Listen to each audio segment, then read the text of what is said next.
Hey everybody, welcome in. Uh, Not sure if this is a off the cuff. This was just a, hey, I'll just go live quickly this afternoon. There's so much happening, and I just wondered if anyone else needed to vent as well. Um, the world's gone crazy, mate. It's just gone crazy. Um, Still, obviously, I did make a short video yesterday in regard to what happened on Bondi Beach. That was pretty bad, pretty bad. But anyway, I did do that. But then since all like it's developing, things are coming out. People are giving the police videos. I noted that there was a story about an elderly couple who have been named as some of the people killed by the Bondi shooters. Apparently, and this is where it's still unfolding, when the two fellows arrived and were getting their weapons out of the car, an elderly couple approached them and the elderly man wrestled. He actually got one of the weapons off of one of them. He fell over. It's dash cam footage. Someone driving past got the footage on the dash cam. So it cuts out after they drive past, but apparently after the tussle, the scum got the weapons back, and for all their heroism, they're no longer with us, the couple. So more about them will probably come out. Turns out that our Prime Minister, Albanese, he apparently did go to Bondi early this morning, I think, or maybe yesterday morning. He apparently did go, but he got there really, really early. Nobody was there. He's just obviously had a bit of a look around, photo opportunity, I guess, to say, oh, I went there. Pauline Hanson showed up today and gave a talk, and it was very well accepted by everybody. She's really upset, really angry. Hi Kathy, hi. She's really angry, and so are most Australians, to be honest. And it's actually getting to be, if you ask me, a worldwide thing where normal common sense people are going, what the frigging hell is going on? What's going on? So our government, our current government, when all those marches were going on, free Palestine, from the river to the sea, and all that sort of crap, and the ones that were yelling out, kill the Jews, hang the Jews, all that sort of shit, nothing was done to them. Like, that's revolting. Nothing was done. There was nothing. I don't know what it should be. I don't know. It should be that sort of speech. I thought was illegal, hate speech. I mean, that's saying kill somebody, right?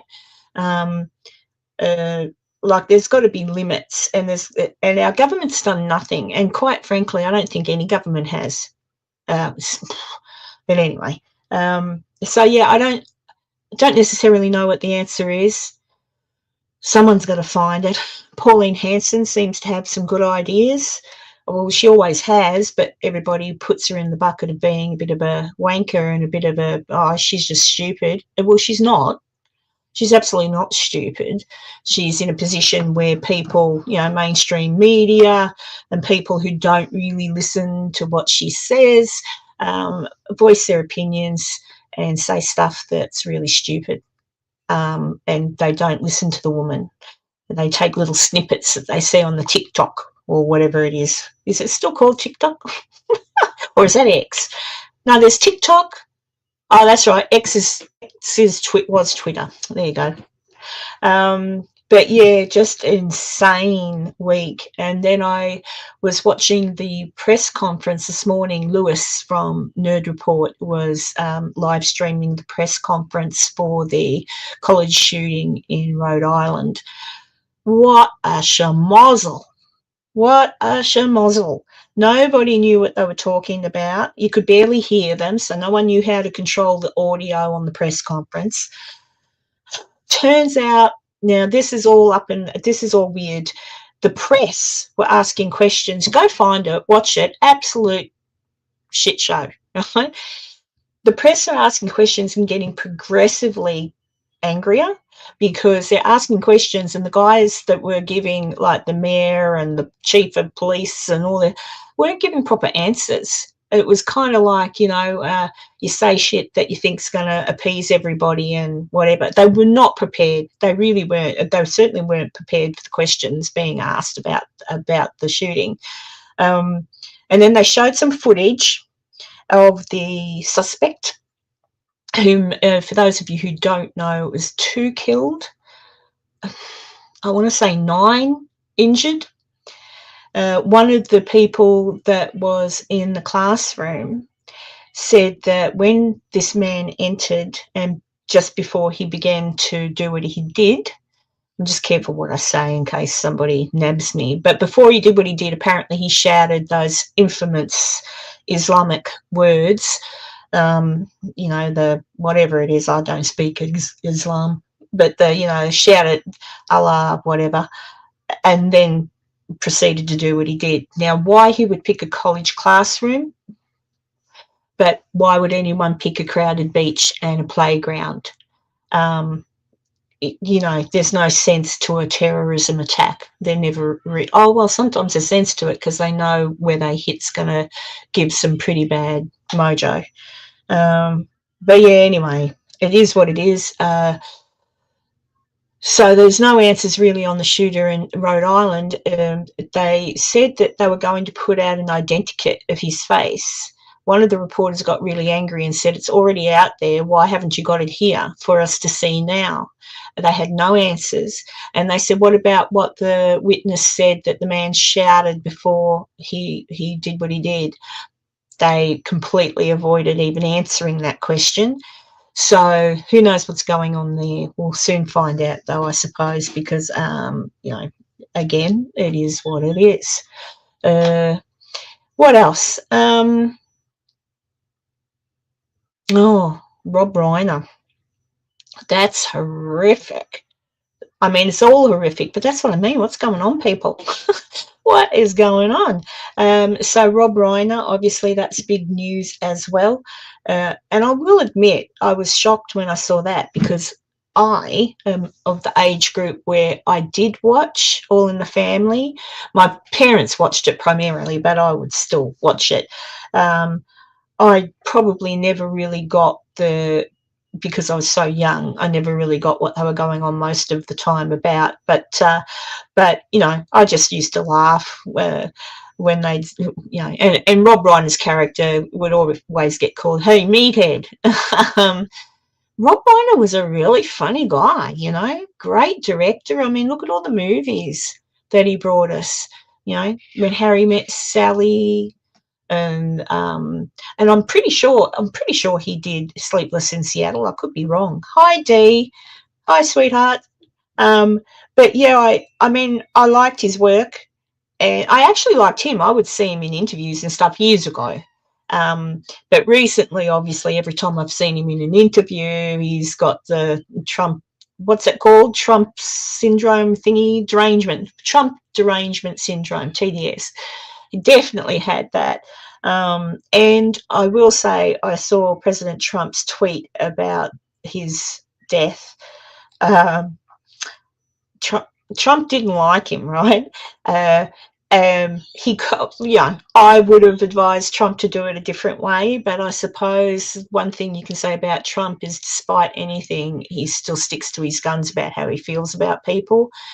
But certainly it's horrific, not so much what Trump said. He was just sticking to his guns. He did give his condolences, so, it is, Dee, it's like, well, the last killing of the same sort of thing, the throat cut thing was in Brentwood. It's in Brentwood, was, of course, O.J. Simpson, Nicole Simpson's murder. So it's all, it's just, I think because you see these people, you know these people exist. I mean, his home is. Have you seen the air shot? Like when you live in Brentwood, you've got money, right? His house is massive, but it's him, you know.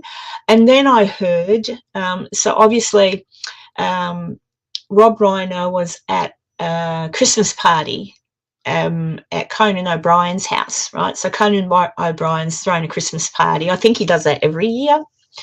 And while they were at the party, I think the son has been living with them at the house, and so he went to the party with them. Apparently, the son and Rob got into a pretty big argument. I guess the details of that will come out. Someone that was at the party will probably say, oh, yeah, they were fighting about this, that, or the other. Someone already has come out and said they think it was a political argument. But anyway, whatever it was a big argument, and it was that night of the party, so that's when it happened. So they're saying that the big argument happened. They left the party after, you know, not necessarily after the argument, but they've left the party, they've gone home. Perhaps the argument's restarted. Well, obviously something has restarted at the home of Rob Reiner, and then the son has done what he did to his mother and his father. He took off, obviously. Next morning, the daughter lives across the road. She came, and get this, and actually Perez Hilton, I was watching him, he come up, he found this out. So the daughter lives across the road. She went over in the morning. You know, maybe she does that every morning, goes over to have coffee with mum and dad. She found them. So she rang 911. But then the next person that she called, Billy Crystal. I love Billy Crystal. So obviously Billy Crystal lives nearby, got in his car, rushed over, and he too has seen, probably before the police got there, because police are usually, you know, neighbours usually get there before police, yeah. So Billy Crystal has come in. He also has seen the chaos, the mayhem, and he waited with the young daughter until the police arrived. They have the son in custody. Apparently he hasn't been charged yet. He's just in custody, so they must be trying to get together what the charges will actually be. Obviously some kind of murder charge. Bail, I think, was set at something crazy like 4 million or something like that. And look, you wonder why they're even allowed bail, yeah, with what it just must be a process. But yeah, so that's what's happened there. So he's in custody. It's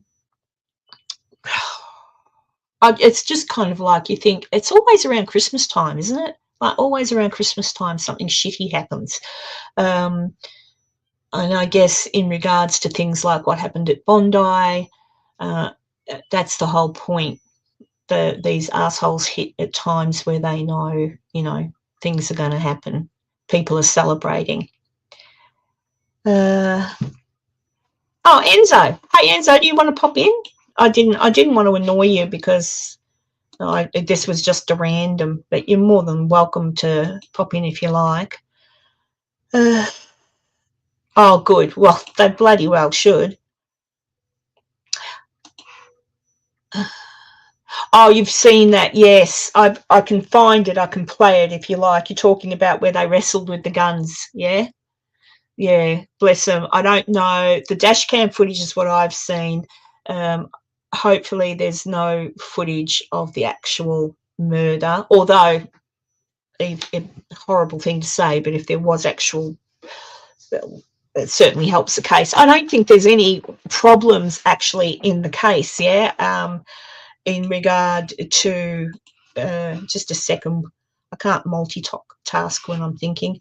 I'll just pop this through. Enzo's more than welcome to pop in if he's awake, because it must be like 4 in the morning, Enzo. Enzo, where are you? Oh, there you are. Facebook, Enzo, because I'm Slack. There you go. If he wants to come in, he can. He doesn't have to. Yeah, I've got 2 going. I'm giving it a go. I don't know. No, it's weird though. I don't understand because YouTube 11:15. No worries, Enzo. It's not going to be a long one anyway, so put on your pajamas. Let me see. What was I saying? Yeah, I don't know. It's just a new thing now. Apparently, YouTube likes the vertical, but I don't know. So if you can't see Enzo, you're on the vertical chat. Yeah, so you've swapped over. Yeah, there you go. What was I going to say? Oh yeah, I'll see if I can find that dash cam footage. Oh, first of all, check this out. This is Pauline Hanson, because she's just been to what do you call it? To Bondi, to the memorial. Now I think this works. Let me know. Just give me a thumbs up, D, if you can. Or no, actually, if you can't hear this, do something. But the sound should work. But this is normal. Okay.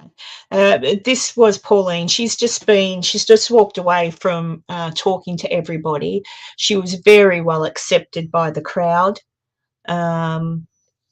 She's very passionate about this, and they spoke to her about, well, have a listen. Hang on, I'll just hit play. There is the floral tributes in the background. Pauline, the fact that the Prime Minister was here very early yesterday morning, when there were very few people here, what does that say to you that he came, he did not do to speak to press, did not do a press conference? What does that say to you? Thanks, Bondi. Good work, brother. Didn't he speak to the media? Didn't he speak to the people? No, I don't believe so. That is not the leader of this nation. You know, if you're for this, then face the people. Do you think he feared the reaction here? Yes, he did. He did. He did, but that doesn't matter. You know, you earn up, you turn up, you fess up, you pay up, you correct. You don't. If you can't. Did you fear the reaction? Did you think that maybe it might have been a hostile crowd? And are you surprised by the welcome? No, I thought that. To be honest, I thought Pauline's is going to be very well received, and I think that. But I think that, you know, even when not, you turn up. You know, it's a sign to everybody else that you're prepared to listen to what the public have to say, whether you got it right or whether you got it wrong. If you're going to be a member of Parliament to represent the people, then you've got to listen to the people and you've got to hear what they're saying. And you've been here for 20 minutes. You met Matilda's family. Yes, I have. The heartbreak of looking in their eyes, Pauline. They're devastated. What do you take from this? Speaking to them and others and feeling the energy of what this represents. People want change. People want to feel safe in the streets. They want to know that they're not being targeted, and that's where I see it as being targeted. So the first thing I'd like to do is call on the Prime Minister to deal with these hate preachers that are out on our streets. Should not be allowed. And people, like the way the Jewish students were treated at the universities was disgusting. What's happened in our country. So I want to see that. Don't be weak and don't be pathetic in how you deal with issues. If you know there is an issue there, it's not about whether you're going to get the Muslim vote in some of these communities to ensure that you're in government. It's about doing the right thing right across the board, what's fair and just, right across the board for all Australians. How do you disallow that hate and that extremism? You pull them up. I would have them rounded up. I would round it up, and you would be charged over your hate speech. It should not be allowed on our streets. And you know, the way after October the 7th, how they just went out there and celebrated, and it was the best thing that they've ever heard about. That should not have been allowed. They should have been actually questioned over that to have that said. So I think that, you know, there's a lot of things that can be done to change it. And I also look at the people that we bring into the country. Certain countries, they should not be allowed to migrate here. And I'd like to see Australian citizenship extended out to 10 years before you can get your citizenship in this country. So that if they are these people that are not fit for this country, then, sorry, you don't get your citizenship. Do you feel here and elsewhere the momentum for you two, this new team? That's up to the people to decide. But do you feel But it? Surely you feel it here. I feel a lot of support from the public. Wherever I go in the country, there's always strong support. I think people see me as a person that's not fear to speak up and speak my mind and stand up and fight for the Australian people. I don't cower into a corner. I call it out the way that it is. And a lot of people say to me, at least she's got the guts to say what we're thinking. And that's what I say to people. And that's what's about. I chose to become a member of Parliament with the blessing of the people of Queensland who voted for me. It's me up to now. I've seen people and heard, and even my grandfather fought at Gallipoli. These people put their lives on the line to protect and give us our democracy and our freedom of speech that we actually have in Australia. And you know what? I don't put my life on the line, but my job is to ensure that it's not forgotten on the floor of Parliament. And I have to continue that fight. They lost their lives and made sacrifices for us, for Australia. Thank you. Wow. Yep.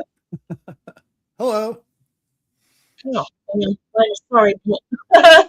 Kept playing on my end, even though I said, shut up. Hey, Enzo. Yes, Pauline Hanson for Prime Minister.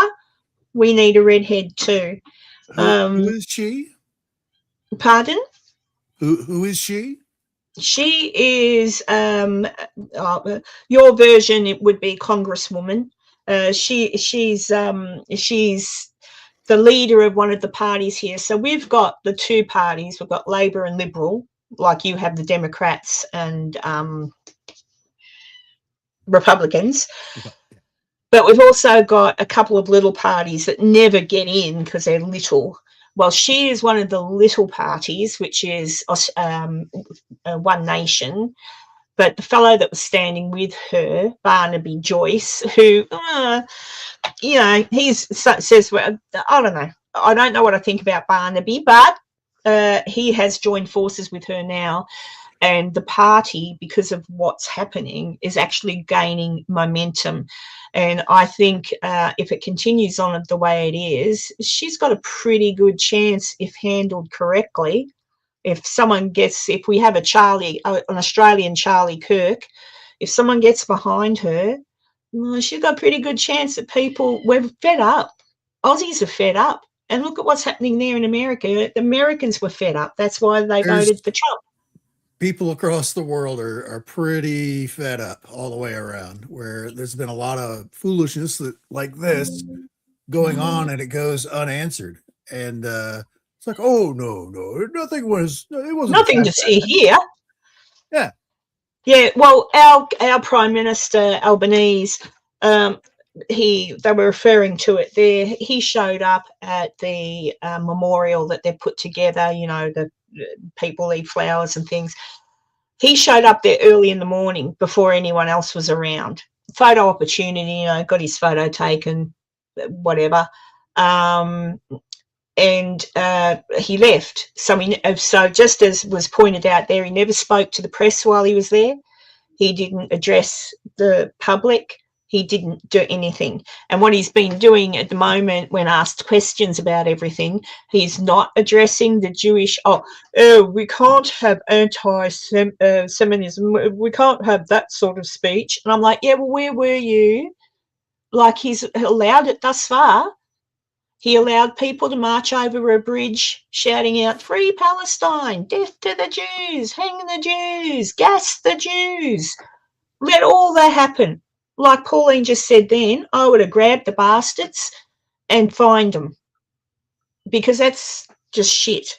And but nothing. He just let it all happen. And then when there were people that were marching here in Australia, much like America, you've had a few too, where they were marching, Aussie, Aussie, Aussie, oi, oi, oi, they got in trouble. They weren't allowed to march on the bridge. They weren't allowed to do anything. So the peaceful protesters who were just going, yay, Australia, none of that. But the ones that wanted to go, Palestine, free reign. There you go. Off you go, people. Do what you want. Say what you want. You won't get in trouble. So people are jack of it.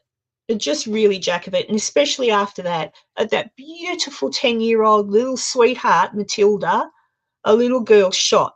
All they were doing, do you know what they were doing, Enzo? Did you find? So Bondi Beach is big, right? But you've got your pavilion where back in the day that was sort of like the main part of Bondi, to be honest. So you've got your old parts of Bondi Beach. You've got the big part where everybody comes and lays on the beach. You've got a children's park, a playground, and that's near a bridge, right? So in the children's playground and in that generalised area, the Jewish community was celebrating Hanukkah.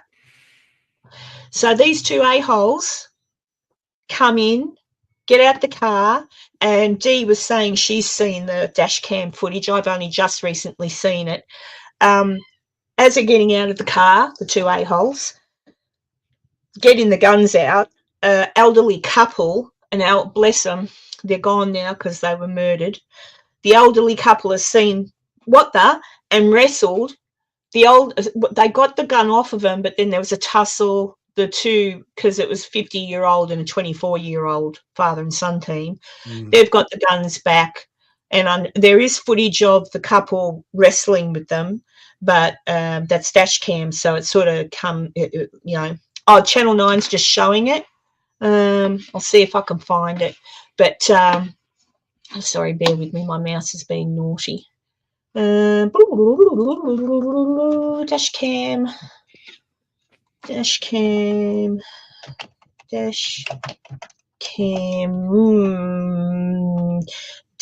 I'll put dash cam. Hopefully. No, of course it doesn't. Dash cam, Bondi. That'll get it. Oh, bless them. Here they are. Okay.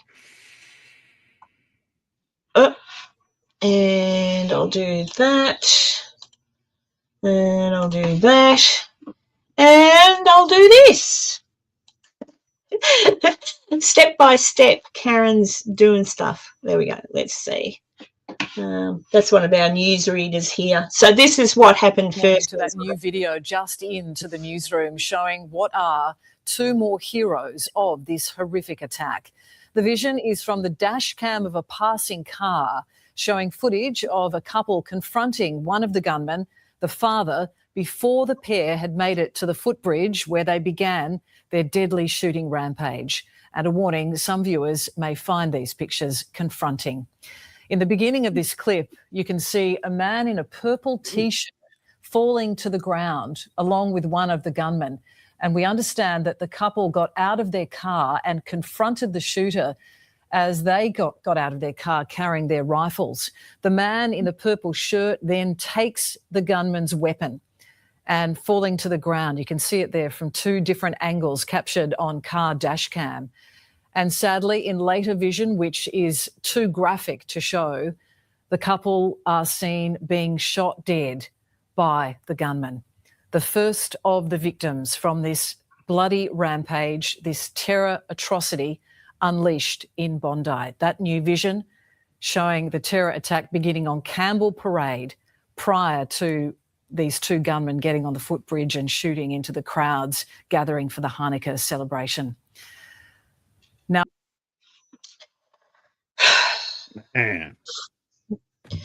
it's just horrific. So that couple passed. That's when the bastards get onto the bridge and start shooting into where all the kids are and the families.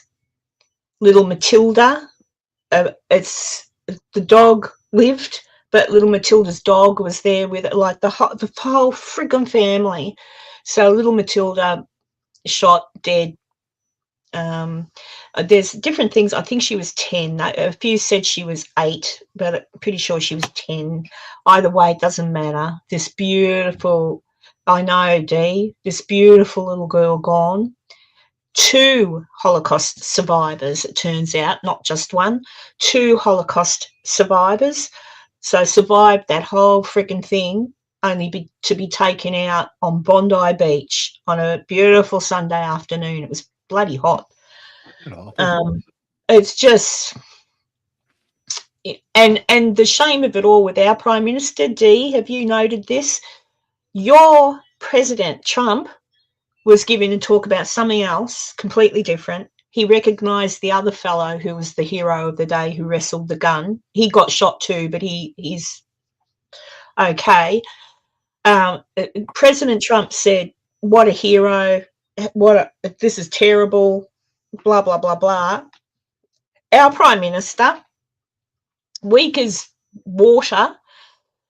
Oh yes, it's devastating. And then he talked about guns. So he took this. It's the gun's fault. Yeah, it's the gun's fault. And I'm like, yeah, nah, you're not, nah. So- and no one's letting him get away with it because that's what he's doing. So he's nothing to see here. Like, don't look at the fact that we've not protected the Jewish community by making sure people aren't allowed to do what they're doing. We've had fire bombs here and all sorts of things. Like, this isn't the first thing that's happened to them. They were getting beaten up in the street, bullied at school. So there were 2 different instances of men grabbing the guns away from these guys, and then they get them back. I didn't realize it was 2 separate things. Yeah, well, this has only just come out today. So we knew about the other man. There was another man.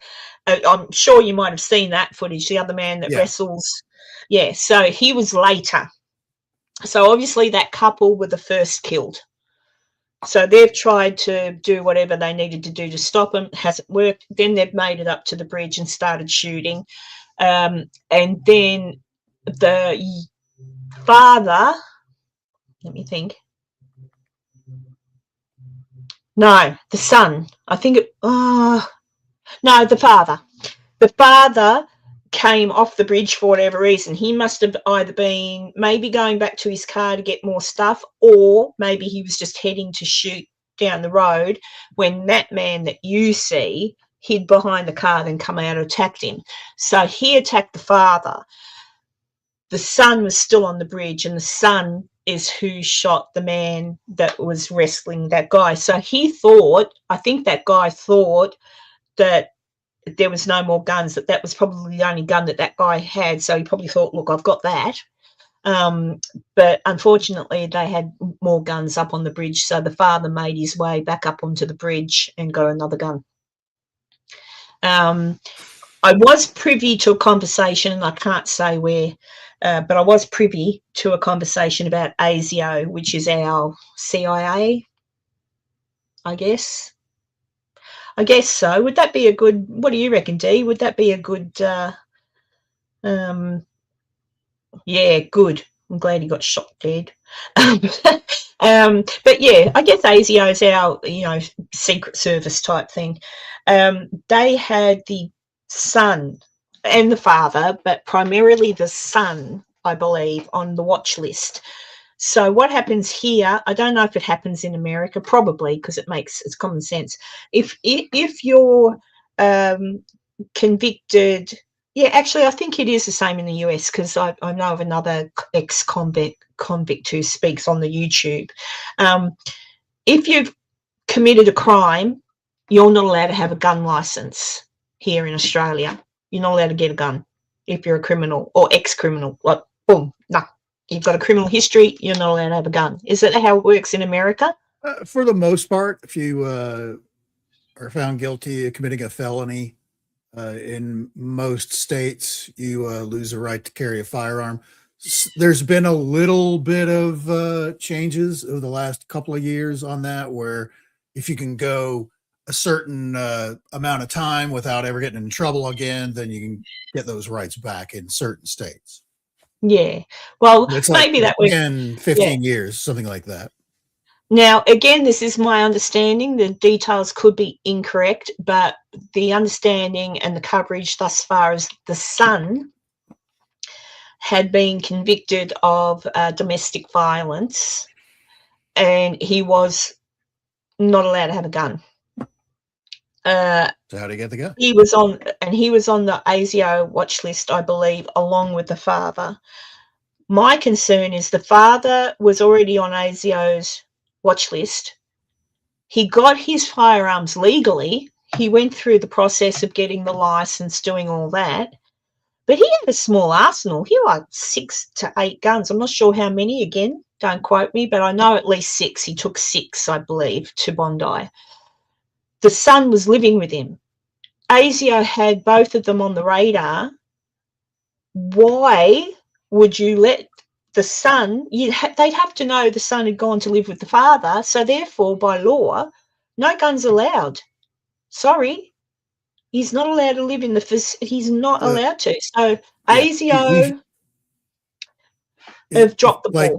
If you're like in the U.S., if you have a felony where you're not allowed to have firearms or whatever, if you're living in a house with someone else that has firearms that is legal to have it, you're not supposed to be cohabitating. It depends on the state, or at least there has to be a situation where these weapons are locked up in such a way where that person can never get it. And I'm pretty sure that's the same law here.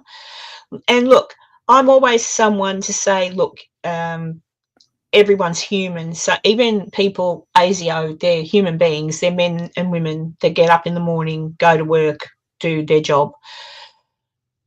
But in this instance, I'm pretty sure a lot of questions will be asked as to how did you miss this?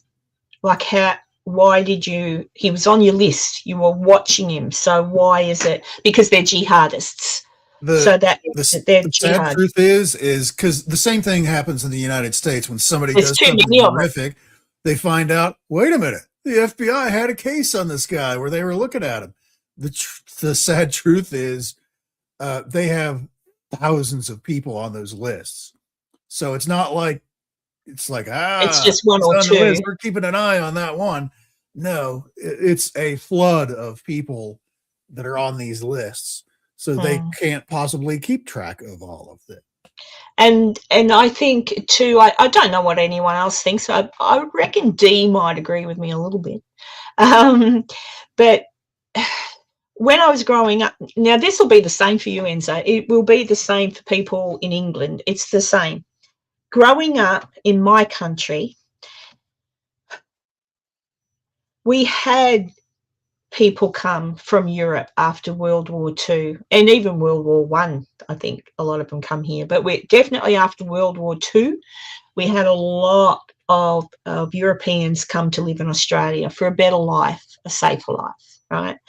Then, of course, after Vietnam, we had the Vietnamese come here. Now, I've been to Vietnam and I've spoken to the Vietnamese and I've learned a lot more about what happened in that conflict. Vietnamese people are beautiful. They're lovely. G'day, Drew. They're lovely, right? And they're Christian-based, all right? Some of them are Muslim, I think. I guess Muslim, Islamic.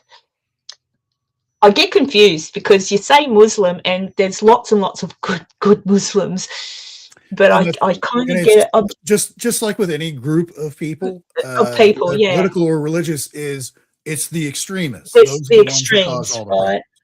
But the problem is that I think it was probably once the refugees from Afghanistan started coming in, especially after your President Biden screwed up. But we had started on that. We've had, I think, there are, Drew. That's the point. The immigration to Australia has doubled in the last 3 years, so doubled. And there was a chart somewhere, and I should have it here, and I haven't got it here, but it shows you, like, you know, it's sort of steady, and then all of a sudden, poof, off it goes. The majority of these refugees or asylum seekers are from Islamic countries. That's where they're coming in from. So what do you do about that? Firstly, I think sometimes your empathy has to be toned down a little bit. Pauline Hanson had a good idea before. She said 10 years on the waiting list to become a citizen. So that way, if anything happens in the interim, you're back out. I think they should just make it a law that even if you do become a citizen because you weren't born here, I don't know if they do it in America. I think they can. Because I think they can, but if you break the law in this country in a fashion that these people did, you should be able to be, sorry, we gave that to you and you've broken your promise to our country in your pledge. Right. Off you trot. Bye. and people go, oh, but their children, if they've had children here and stuff, well, unfortunately their children will have to go with them if that's what they want to do. Like, you've got to be hard, because they're not assimilating. They're not. And that is the key word, is assimilation. They've left whatever crap hole they were at and escaped it to come and make our place a crap hole. And they bring those same ideas with them and try and twist our laws to where it's like, no, it's this is how we do it where we're from. Your laws I don't care about. It's like, no, if you're going to live here, they're your laws too. Yeah, otherwise why? There's and this is across Europe, across the United States, across Australia, where this flood of immigrants, legal or illegal or whatever reason how they came to be on your shores, are not assimilating into the culture. They're super happy to show up and, this is so much better than where we were, but we're going to change this into where we were. Is basically what it is. It's like, and look, there's a reason you came here instead of staying where you were, that you're saying is so fantastic now and America sucks, or and that kind of stuff. It's if you don't want to be here, we're happy to send your ass back. Enough. I was watching something the other day. We've got a YouTuber here who is Jewish, and Yemi, I can't think of his last name, but Yemi. But he was talking during the protest when they were doing the Palestine, blah, blah, Palestine, free them, or whatever they were shouting. He grabbed a couple of the fellas and said, so what do you want? And they said, Palestine needs to be recognised as a state. And he goes, right. And he said, well, why doesn't Israel have the right to be recognised as a Jewish state? Because they're Jews, right? This is the answer. Oh, they're Jews. And he goes, yeah, but it's a Jewish state. They can have a Jewish state. No, they can't. And he said, then okay, then what about all the other Islam states? Therefore, by your argument, they can't be just Islamic. Yes, they can. And the guy, goes, so you hate Jews, death to Jews. Or I wouldn't want anyone to be killed. And I'm just thinking to myself, you're supporting exactly that. That's what exactly would happen. That. And I thought, and Yemi just puts his hands up and goes, they hate Jews, they want death to Jews. And they go, oh, and he goes, nah, you're friggin' idiots. And he just walked away. And they were idiots. And I looked at them. They both had long hair, hippie, probably should just go back to their little ratty one-bedroom freaking apartment and keep smoking their drugs. Like, that's what I thought. You're just idiots. I just thought, just idiots. But anyway. What's Drew saying? Coming in galore and we're not checking things enough. Yes. Only 1 in 20 containers get checked on average, and it seems Australian focus is tobacco, but it's tough. Where, look, the thing is, people try and say when you go, we've got to control immigration. Oh, you're racist. No, we're not racist. I don't mind all these people in their cultures. I want to die.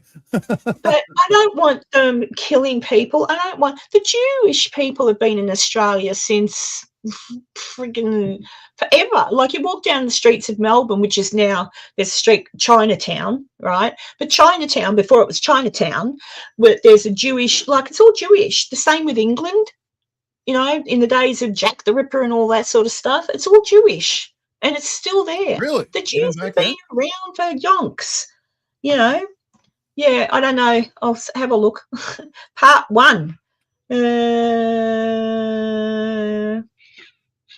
I don't know. I didn't. Where did you put part 1 then, Drew? All the way up the top. Have I missed you? I don't see part 1. Hang on. Drew's just telling me what he was referring to. Probably drugs. G'day, Kathy. There are many groups with both good and bad in them. Sure. Yeah, I can't see the part 1, Drewy. I don't understand how your chat's working here anyways, because I'm on the regular YouTube version. I guess the home version, and then you've got like the mobile version, which is the other Yeah. vertical placement. That has its own separate chat. Is that what's Does going it? on? Wait a 'Cause minute. So why doesn't it show me I don't both see. chats we're on? I have the regular home version of YouTube up, the live chat there, and there's nothing in there except for D. D is in there, and I don't see Drew's stuff anywhere in that. I have to pull up the comments through StreamYard to see it. Just give me a second. Let me see. I didn't realize that they were separated that much to where. Yeah. So I'm looking. All right. So that's the vertical one. Yeah, just StreamYard just recommends it now, and I'm not really sure. So I'll go to my studio. Learning with Karen. I was just like, boom. Where are we live?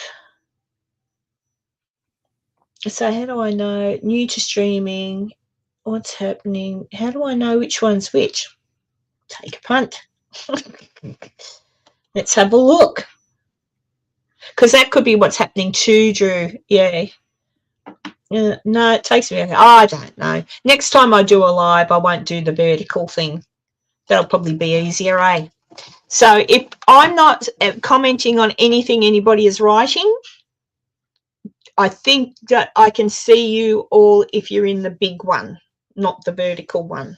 Because I just went to the vertical one there and I can barely see. I only see D until she changed over to this one. So I don't know.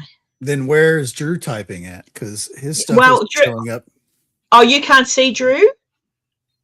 I can't see Drew on the regular YouTube side, but I can see him in the StreamYard combined comments. The comments on StreamYard is both combined.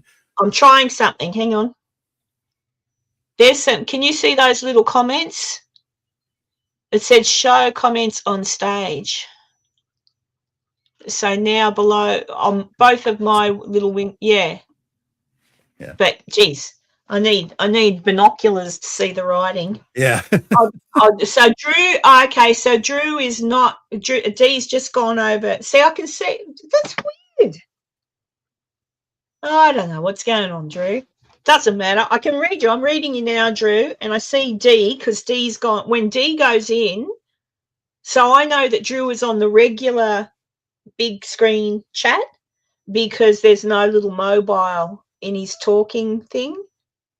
And when D goes into the vertical one, her in here shows me. I wonder though why. Hang on. Let's see if that works. Oh, there we go. What about big? Ooh, big. Okay. Wide. Ooh, I'm playing now, guys. Tall. Wide. Yeah. I'm more of a wide than tall.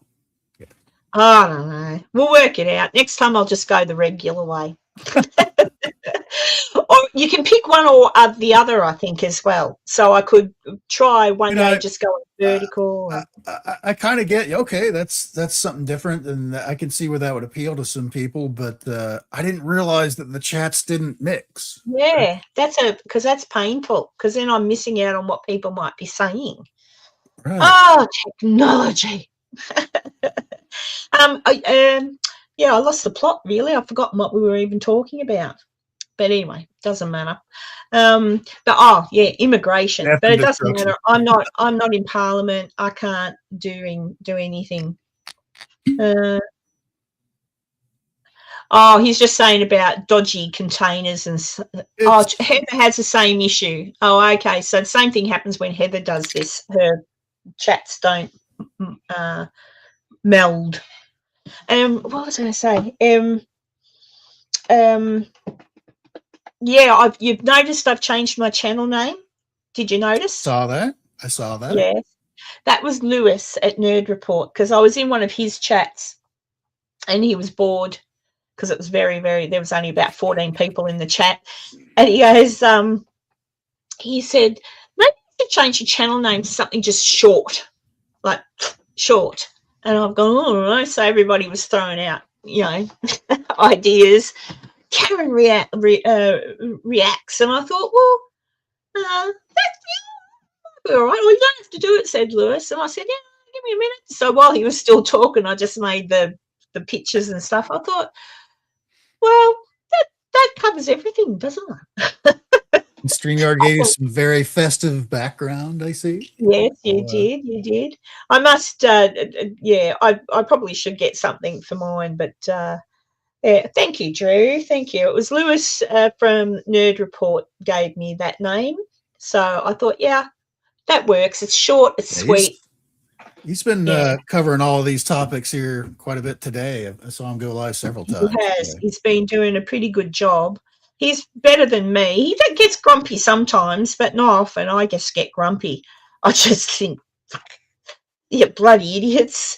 And I'm like, like I'm so heartbroken. The people that were killed, like that couple that we've just found out that we've seen that footage. That's just, and too for the people in Rhode Island there at the college. And that was the other thing before you came on. I was talking about that. I watched through Lewis's channel. I watched the news conference on the Rhode Island College. I think it's It's Providence, Rhode Island. Providence, Rhode Island. Yeah. Yeah, there was the college shooting there, which obviously you'd know about, Enzo, because you're in America, so you see your news. It is said by one of the girls that was in the room, one of the survivors, that when he went in there, what do they yell out? Allah, whatever it is. He apparently yelled out the Islamic thing and then started shooting. Now, I was watching the press conference. Oh, sorry about the dog. Watching the press conference, and it was stupid. Did you see the press conference at all, Enzo? It was. I would be embarrassed to say these are the leaders of my town or district or where county, whatever it is. It's like they just look like idiots. Not that different actually from some of the stuff you were talking about down in your part of the world, where they didn't seem to know what was going on or what was happening, and it was like they were the last to know. It's like, you should be telling us this. The press shouldn't be telling you what's going on.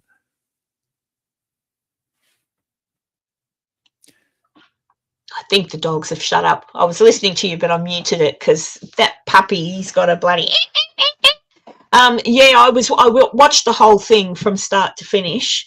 And the press is saying, well, we got that footage. Where's that other footage? And the college has got, God knows, I was watching Fox. I was watching The Five. I don't mind watching The Five. And Jesse Waters, he went off.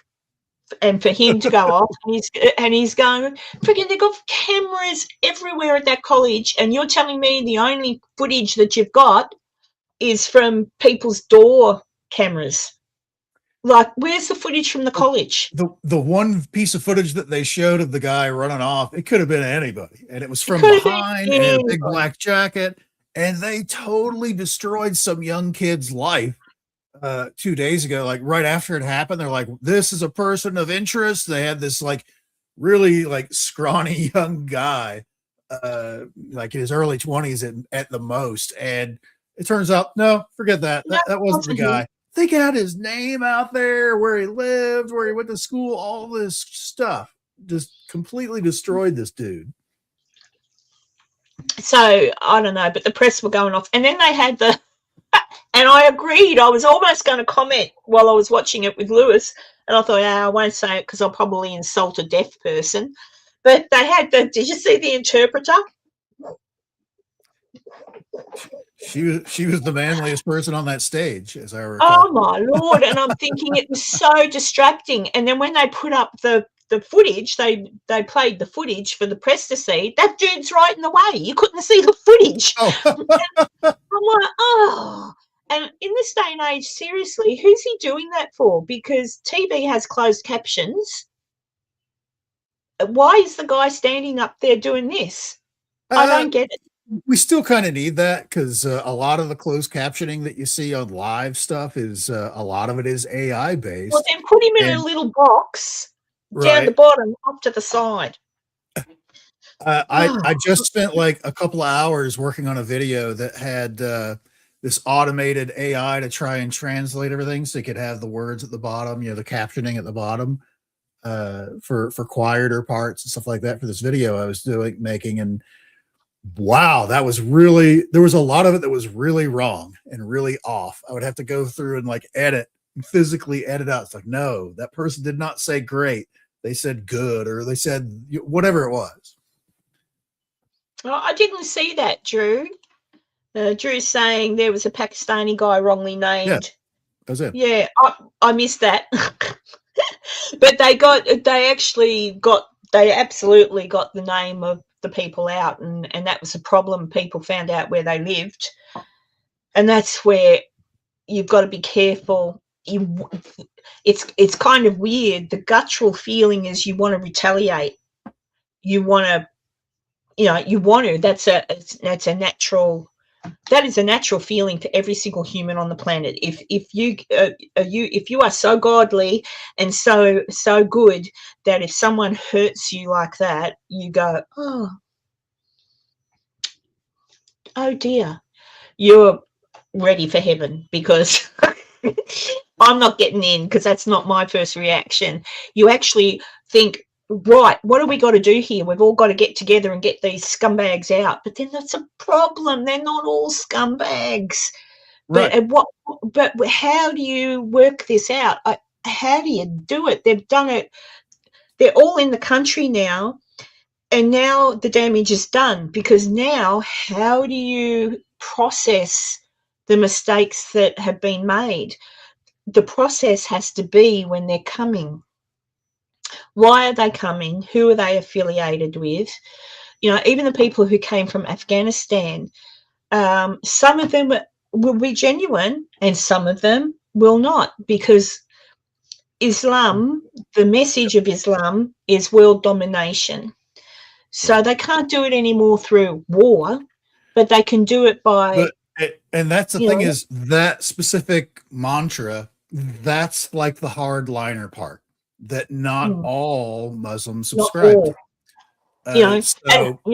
You can't really, throw the, baby out with the bathwater kind of a thing by saying, no more, Muslims or whatever. I definitely think that they've got to stop allowing people to march the streets screaming out death to the Jewish people. And you can't make death threats. And there should be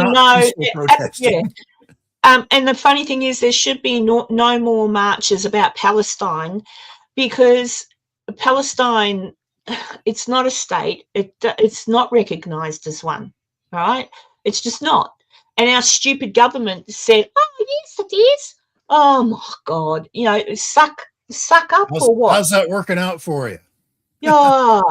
Idiot. Anyway, but the only thing I think you can do is you have to make do with the mistakes they've made. Okay, there are probably, out of all of the millions that have been let in, maybe it's 50-50 as to good, bad. Who knows what it is? But you've got to lay the laws that any protest, and see, that's a thing. Oh, you should be free to protest. It's what you say when you're protesting. So to say free Palestine, well, Trump did it for F's sake. Hamas isn't abiding. Hamas hasn't handed over their weapons. They haven't done anything. They've continued on to murder their own people, and they're doing the same thing. Imagine my shock. Yeah. Oh, how shocking. So, well, you'd think so, Drew, but the problem is that it's technically only here, and I think 2 other countries. Is it, Enzo? Because America hasn't recognised it.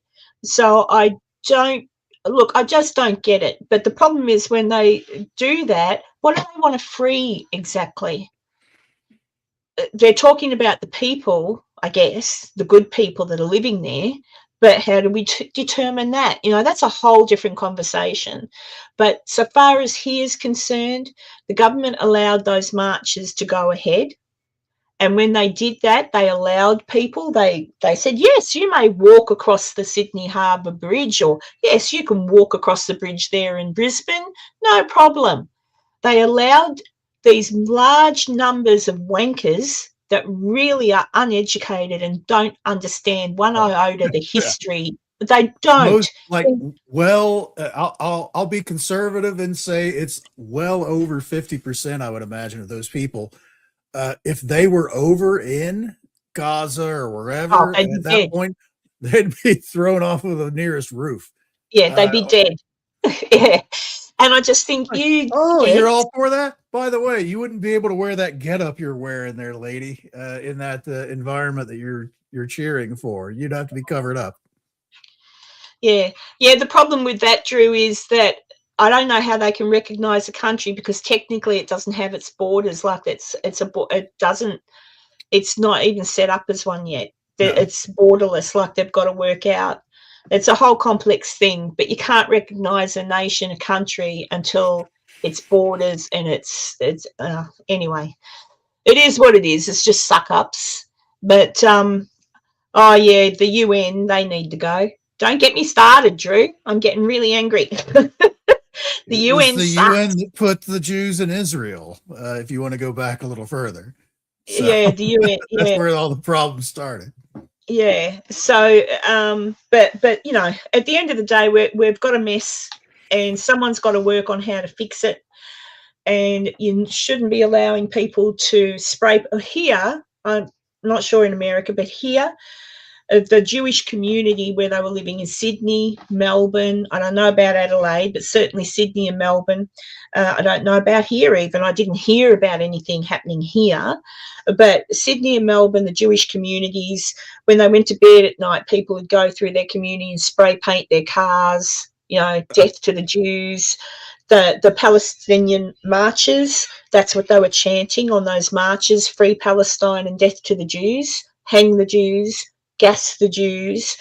That the march should have been stopped and disbanded, and there should be laws put in place that if you're going to march and wish death upon somebody just because of their race, and that's what it is, right. They're Jewish. They're a race. They're Jewish. That doesn't seem that difficult of a concept to do. It's like, you know, that's not peaceful protest by saying, we hope you die. We want you to die. You know, that's not a peaceful protest. That's not you standing up for somebody else's rights or any of that other stuff. No. If you're going that far, nope, done. But the ultimate thing is stop that, and then make sure that people know when they come to our country, they abide our laws. There is no Sharia. What do they call it? Sharia? Sharia. There'll be no Sharia law. It's Australian law. So you abide by our laws, our holidays. We'll respect your religious beliefs, but you respect ours. You know? So it's got to be, because that was the other thing. It started when my boys were just little. It started ever so slowly. Simple little things like at kindergarten, my eldest son still had it, but then when it got to Stephen having it at school, they cut, you know how you have the nativity play, like all the kids get dressed up and got stopped. And the reasoning, because it could upset other religions. This is Australia. Could educate them on the other religions that they get to cohabitate with. Yeah, and I'm just like, yes, they are, Dee. So I'm just hoping and praying that usually Australia follows America. We do, eventually. But I'm hoping and praying that our current government can somehow, like a new election can be ordered, because they've also not only mucked this up, they've mucked up everything so far as our finances are concerned. They've screwed it up right royally, broken promises left and right. All politicians do. But if they if they can call a fresh election, and if, like I say, Australian Charlie Kirk can get behind Pauline Hanson, I think she's got a bloody good chance. Because I'm just sick of all this shit. I want Australia. Like, I think we can go back to the Australia I grew up in. Sure, a few different little changes here and there, but to get rid of Labor, my God, Drew, my God, they're just mental. Labor is now. Sorry, Drew, I forgot you're a Democrat. Labor is our version of the Democratic Party. They're mental. And they're gutless and they lie. I've been watching, I don't know why I do it to myself, just the same as I love watching Congress in session. I also watch Parliament in session. The Labor Party, our Democrats, have been doing pretty shonky deals, right? So they had 43 million granted for a housing project, and it was to be like, cheap housing or whatever. And they were being asked in Parliament, well, what's that 43 million get us? It must get us 43 million, must get tons of houses. 43 houses. And the guy goes, hang on, $1 million a house? He said, what are these people going to be living in, a mansion? And he goes, he goes, no. He says that's a market value type price, depending upon where you are. The land has already been given to you. The land is not in this equation because the land is there, it's existing, and it was a charity. It's something to do with the churches, right? He goes, so you've got the land. We've given you $43 million and you're supposed to be building, lots and lots of houses. So now you're telling me that each house is going to be $1 million and you're only going to get 43 houses. He said, we want the work. Anyway, the session was again. Take a look at your books, please. I think a week later they come back and he says, I want the paperwork on this. I want your figuring onto how that is going to be $1 million a house. And they gave him this list of stuff and things were redacted, and one sheet he holds up and it's completely black. And he goes, this isn't good enough. He said, the Australian people building a house, not a nuclear weapon. Why is there redacted anything on there? Yeah, it's just like, oh my God. I suppose, look, you could say I traumatized myself, Dee, but I watch it all because the media lies. Believe me, I get it. It's way easier to just be like, fine, whatever they're doing, whatever, I can't do anything about it, whatever. Then that allows them to get away with $1 million house kind of a setup where that money's going in somebody's pocket. It's not going into those houses. It's not going. Well, the same as America. It's happened in America too. We're seeing exactly that. Man. Hello, lovely man. But anyway, I could talk. No, I couldn't talk about this all day because I'd end up having a headache and needing to take some pain. It just explodes. Like there is a certain amount that is out of our control. However, if everybody educated themselves and didn't just sit back and go through a TikTok or watch Channel 9 News or the ABC or the mainstream type feed your bullshit channels, that's why I watch Parliament sit. I watch them and I hear what they're saying in Parliament because a lot of people don't realise it is broadcast. Right. Like Parliament's broadcast, you can sit there and you can listen to what they're sort of saying, because if you don't, just like if you don't watch Congress and you don't understand what they're questioning, they've all got their reasoning for doing whatever it is they do, for sure. Just like Congress, there's probably someone there getting money in their back pocket. So, but you can't just watch the news because they give you snippets, like Pauline Hanson. Dee will know this. Pauline was in session a couple of weeks ago now, trying to get law passed so that the burqa, you know, the one that covers their face, you can't see their face. Put the fishnet on there. Yeah, just the eyes. Wanting that banned in public. So not banned. They can wear it at home if they want. But so far as going out in public to shopping centres, you know, banks, like interacting in high air, she wanted it banned because you can't see their face. You don't know who it is. It might not even be a woman. It could be a man trying to go in. Goodness knows who it is. You can't see them. We got enough problems with that already. Yeah, so she wanted to ban it. There were two Muslim women, Muslim, I think they're senators as well, and they went, oh, that's racist. Blah, blah, blah, blah. We've got the freedom to do this. Blah, blah, blah, blah. And they wouldn't have the freedom. You're in Australia now. You don't have to wear that on your head if you don't want to. Correct, right? But anyway, so they went on about it, and they said, nah, that's racist, and we're not going to even okay the suggestion of putting a law like that forward. People should be allowed.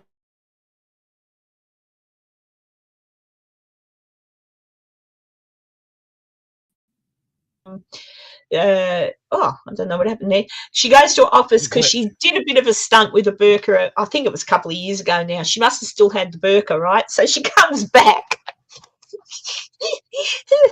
Only in Australia. She comes back into the Senate, and she's got wearing the burqa, right? And she sits down. She's got a good set of pegs on her too. She sits down, crosses her legs. Wow. Oh, get her out. She has to leave. That's racist. And her point was, you've just told me that anyone should be able to wear whatever they want, and you're not going to ban the burqa in public. So I thought I'd put it on. Well, no. Racist. She got barred from going into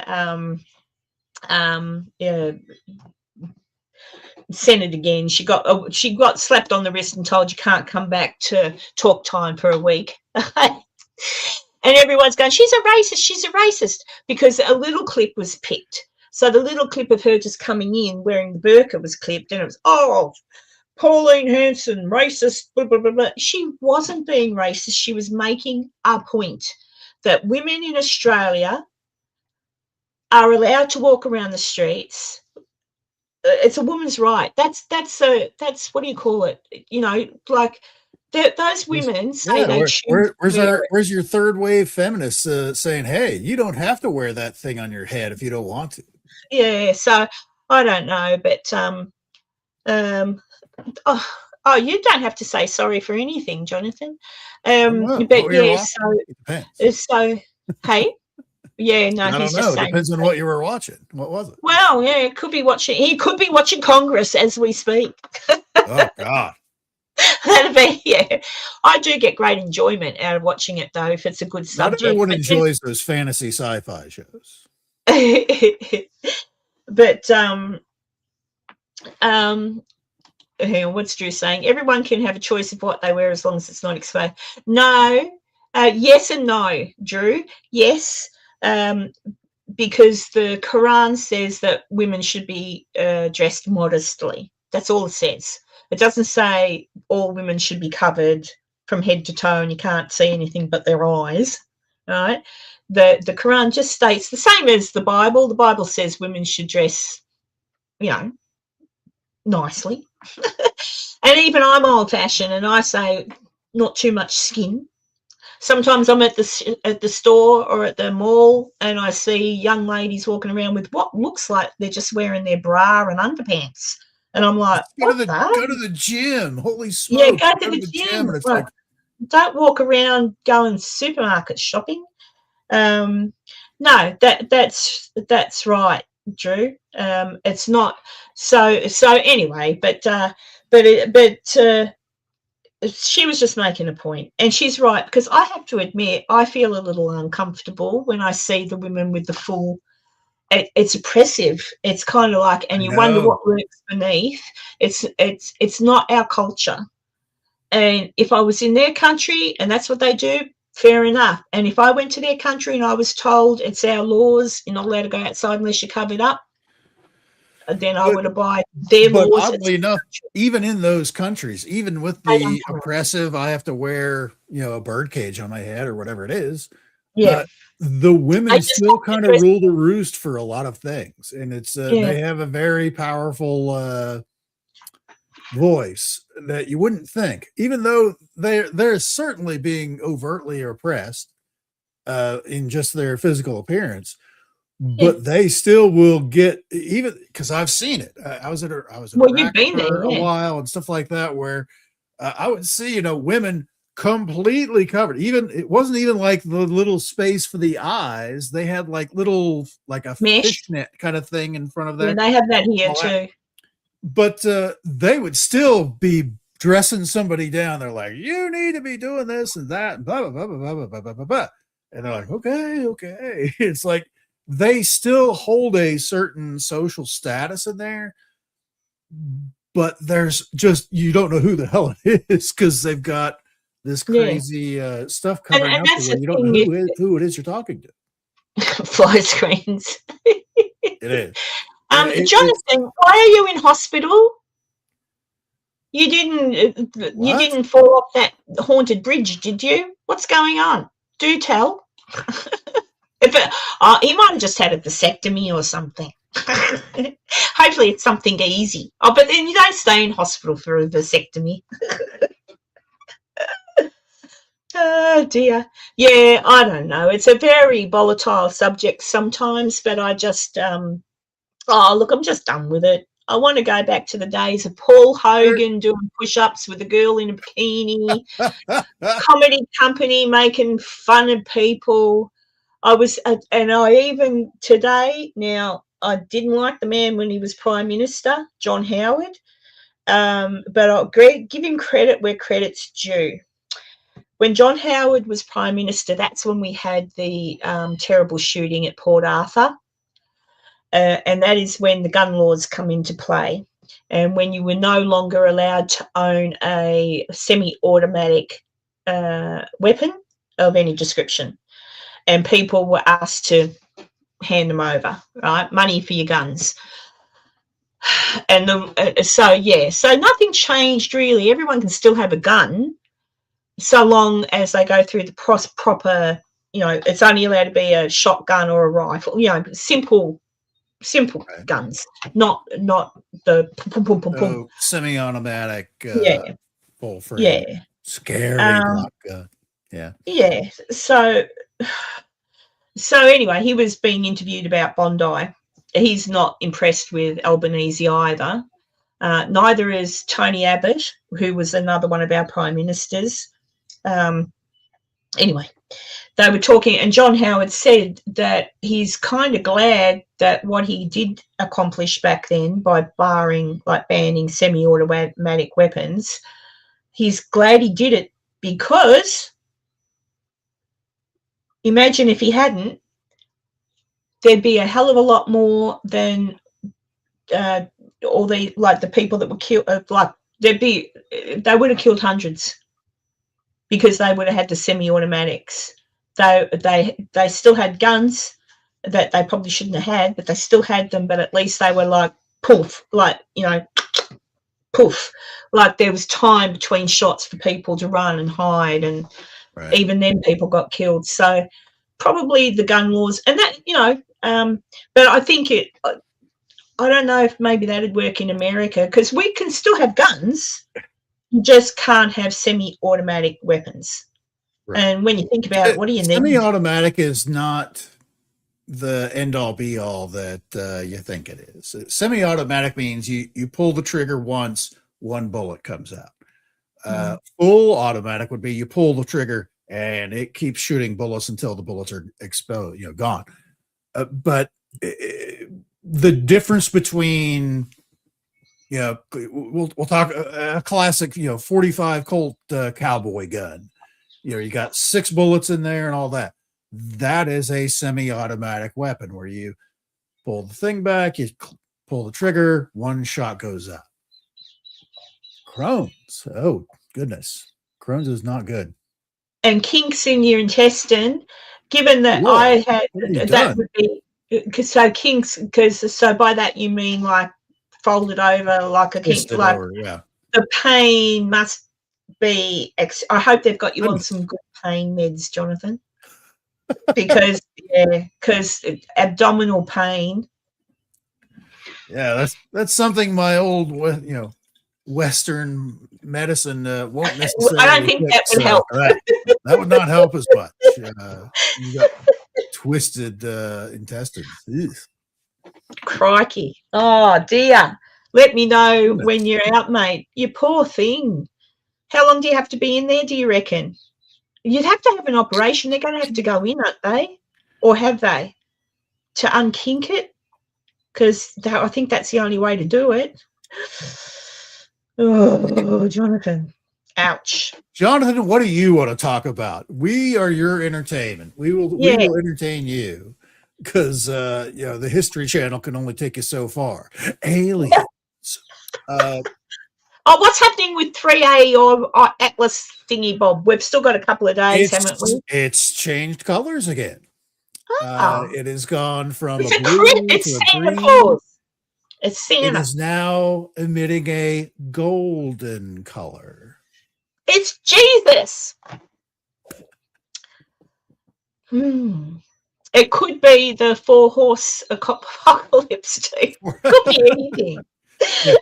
Don't let the Muslims say that. Yeah. Oh no.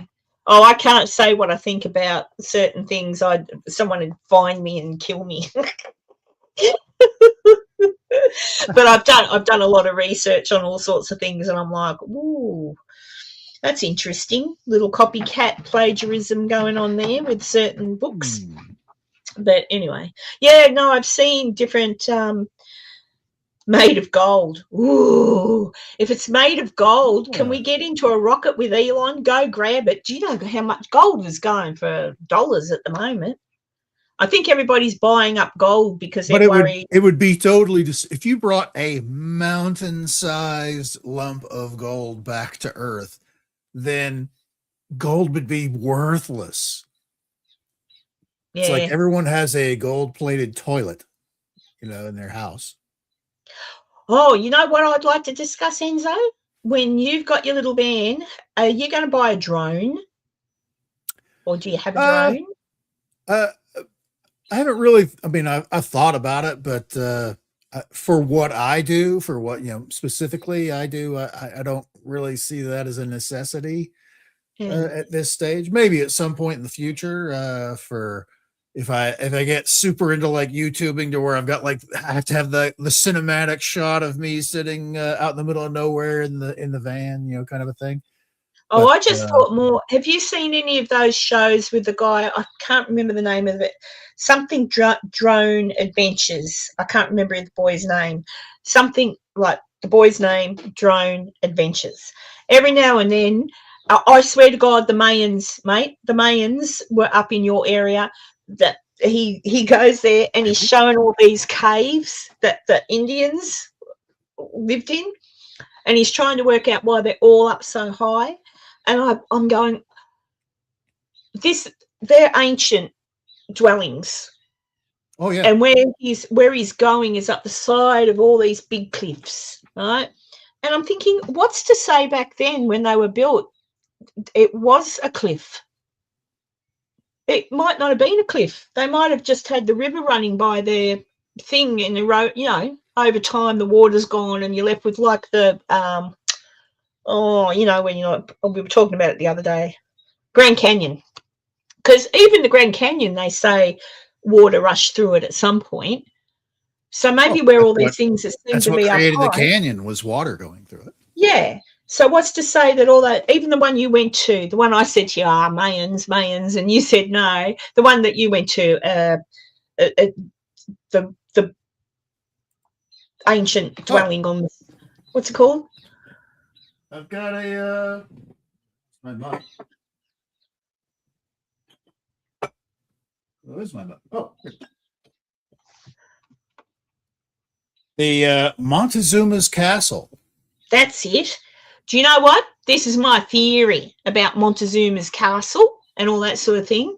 I was reading some, because I'm doing research for, I'm doing so many, I should just stop and do one episode at a time. But I was doing research for an episode on where we're going to go, Lovelock Caves, right? Okay. And they were talking about things. So I'm in newspapers.com.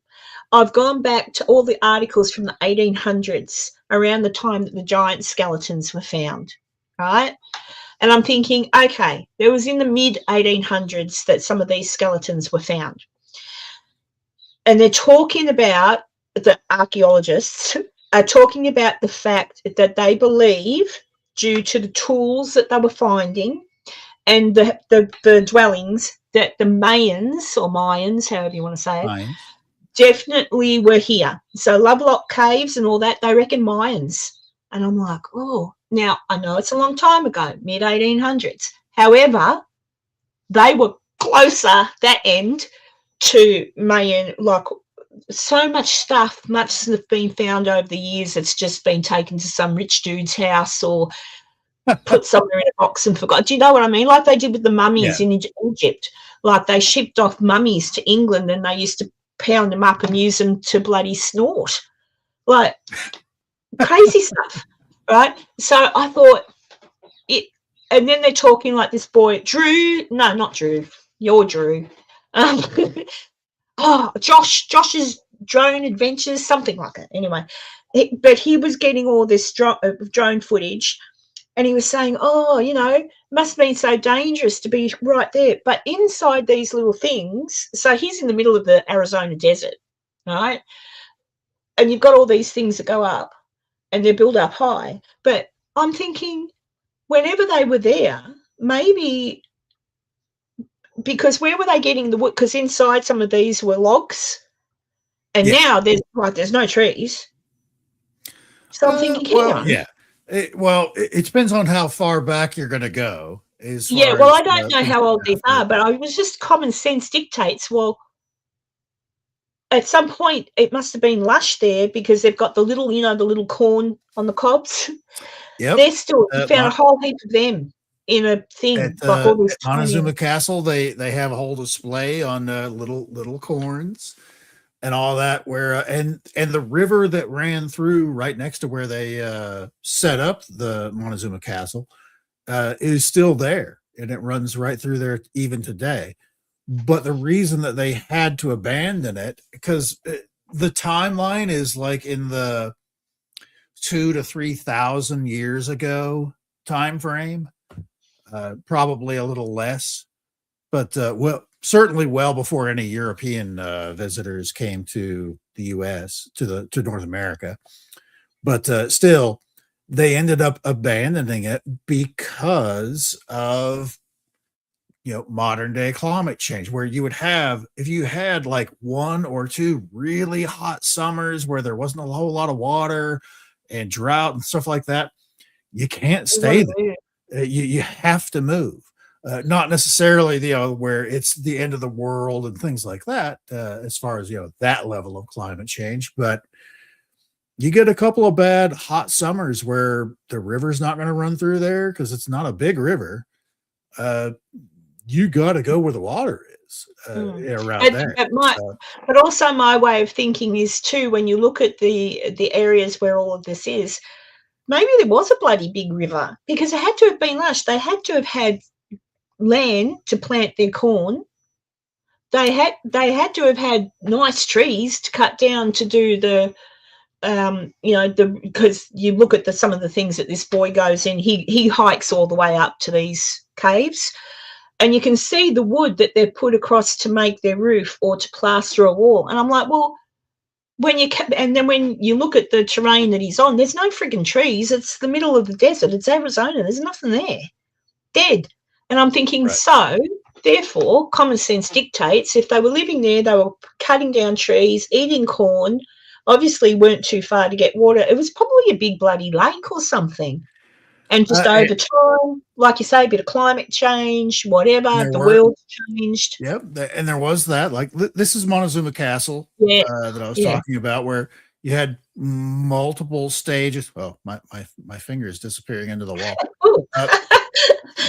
where you have multiple stages of the structure itself, and I don't know if I got any different ones here. Let me take a look here real fast. That's a black and white one. This is like what an internal view of that would be, where they had rooms broken up inside of there, and some rooms were designed just for storage, some were for living in, some were just for cooking, some were designated just for making things, because they made baskets and blankets and a lot of things that they needed to survive, and even trade with local groups and stuff like that, where it was a pretty amazing culture that occurred multiple thousands of years ago. But that's my point too. You can correct me because you probably know more, but I've read up on all of the Indian tribes and stuff. So when did the Indian tribes go from living like that in a pretty modern, that's modern to me, compared to living in teepees in the middle of a bloody... So when did they go from that to... It depended on where you were in the United States as far as Native American culture goes, because there were certainly cultures that lived like in the Northeast where they had harsh winters, and a lot of them were migratory, where they would spend the spring times up in the Northeast, like in New York State and Boston area, things like that. And when it would get to be winter, where it would be way too cold to stay there and try and survive off the land, they would migrate to the South. So that's where they ran into a lot of trouble with early, white settlers that would come in. They're like, white settlers like, hey, can we live here? Like, yeah, sure, that's fine. Because in their thinking, we're not living here because, it's cold. It's about to get really cold. Even though these dumb white people don't know it, we're going to leave.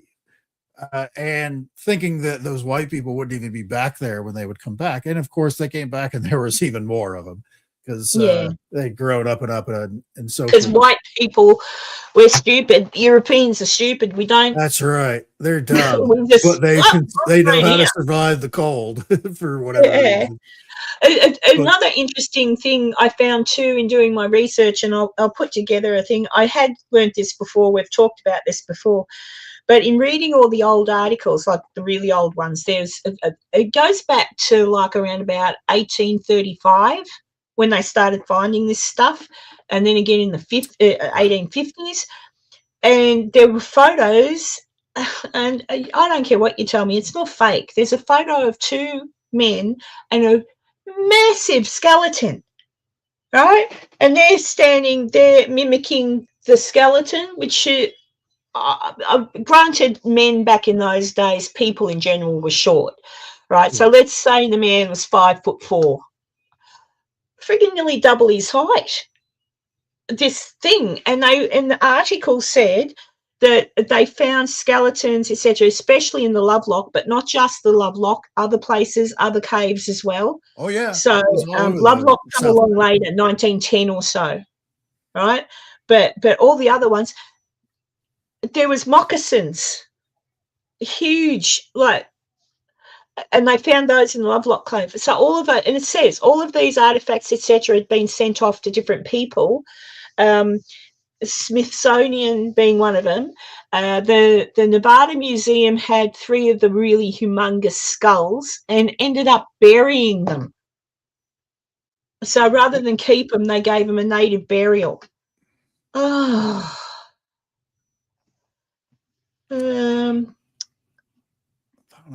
Oh yeah, DJ. That he's the I do. Yeah, right there.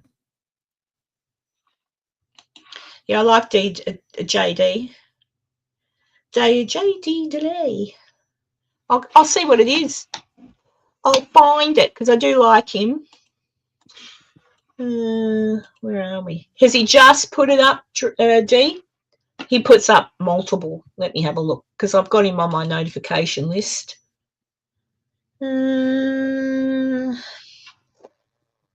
What's Heather doing? Come Heather with Heather. Come Heather. Come hither with Heather. has uploaded found in an abandoned Australian homestead 30 minutes ago. So I'll have to check that out when I hop off. I'll just, because I'm sub to him, JD. Yeah. I like it, D, when he talks about putting paedophiles in wood chippers. Yeah, he's an ex-convict, and he's got his own channel. Is it a short? Was it a short? Let me have a look. Where is it? Right, Bondi. Ah, there it is. Wait a minute. Give me a second. Oh, why is it not loading? Yeah. Oh, now I've got no sound. What's going on? Okay, bear with me. Yeah, I'll just share this because I don't mind watching his. Give me a second. Share screen. Bondi. There we go. I think that's as big. Is that as big as I can get it? That's as big as I can get it. Let's see what he's got to say. First and foremost, that horrific shooting in Bondi, Australia is an absolute tragedy, regardless of what it is.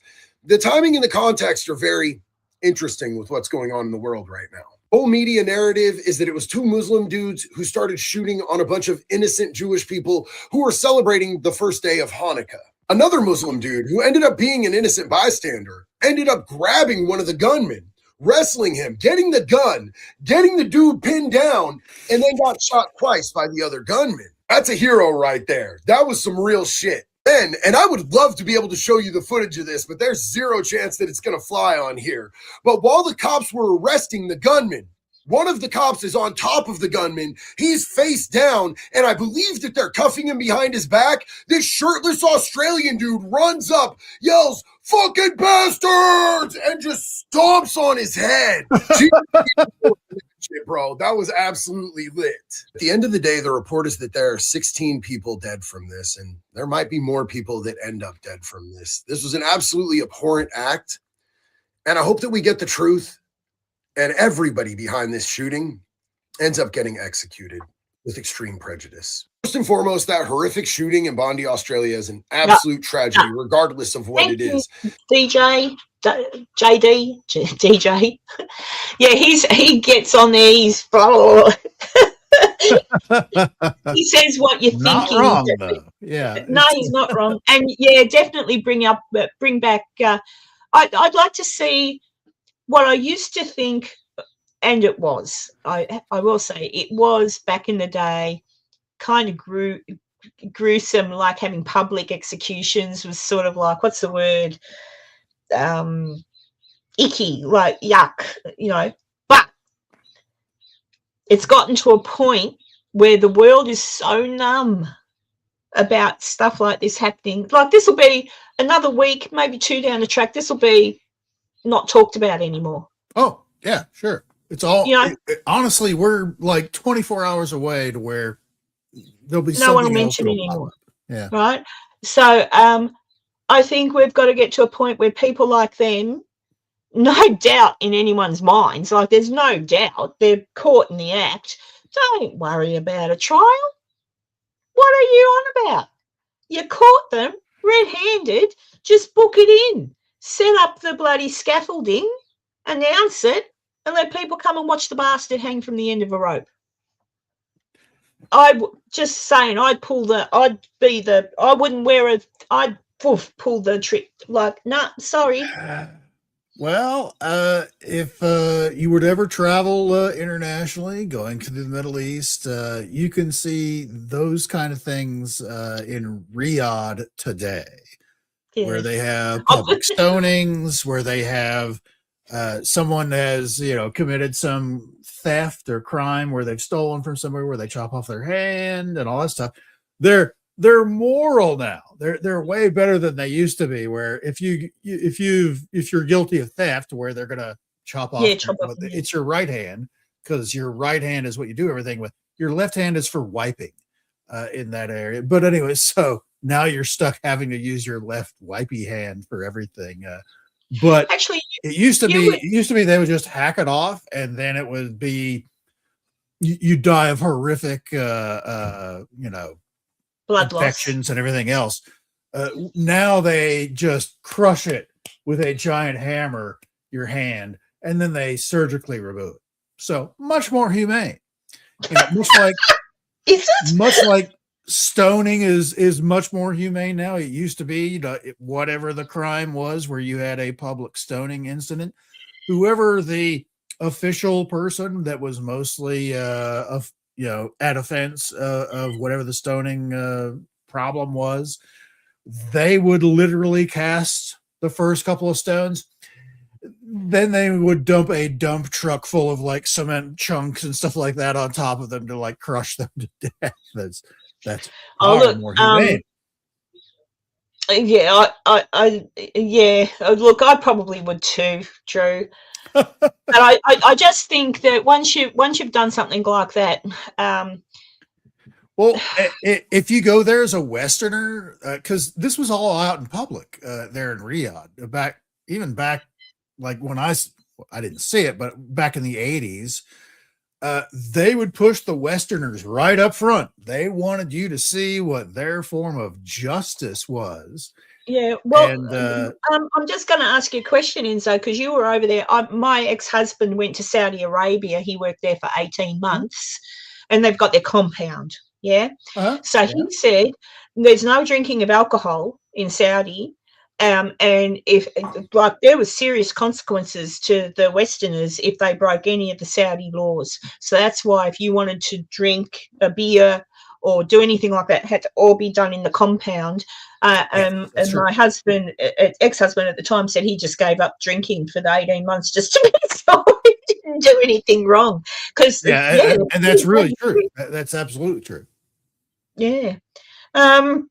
Yeah, and look, I don't know. I just get angry. I just think all I'm thinking about is that couple that I've only been educated on today that tried to stop them before they got started. The 10-year-old little girl just minding her own business, having a beautiful day, getting her face painted, playing with her dog and her family. She's not here anymore. It's just crap, and it happens everywhere. And you can spit more hate out there, but at the end of the day, thankfully they got them. I hope they get the shooter from Rhode Island as well.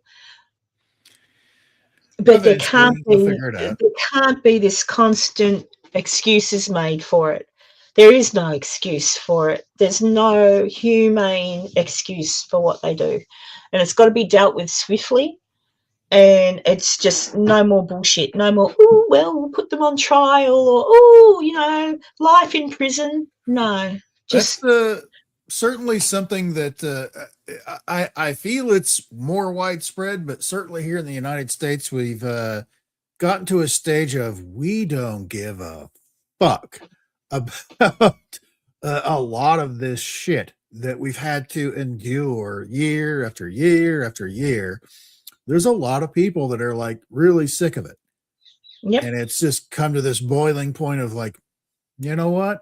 We're not going to tolerate it. We're just going to go deal with however we want to then. If that's the way you're going to deal with it, which is nothing, we'll figure something else out. Yeah. You know, I don't know. And I do. And I'm thinking same thing's going to happen here, dude. It's going to happen here. People are sick to death that, like, especially in America at the moment, all these people being proven, the evidence is there, all of these politicians, that the January 6th thing, the Russia, all of that was just blatant lies and set up by Clinton and freaking all of them. Nothing's happening. Why are they not being arrested? This is what people get in jack of. Like, arrest them. Don't just talk about this is the proof, we've got it. You've got the proof. Stop being political and stop being scared. They would not hesitate with you or I. They're hesitating because these people have money. You know, like the ones that have been stealing in, what's her face? Ilma. Elon Emmer. Yeah. She's got to go. It's already been Minnesota proven. area. Oh, that's going to blow up in their face like nobody's business that nobody saw coming. Well, they didn't see it coming. There's been suspect stuff as Mm. far as that goes for a while, but no evidence to prove it. That evidence has been coming to light here lately, and Yeah. there's Well, they've got the actual marriage certificate, and apparently she was already married at the same time. So she's not only not only married her brother to get him into the country, she was married when she married her brother, or half brother. They were quite her half brother. So that obviously makes all the difference, apparently. that makes all the difference. But out. She lied. Out.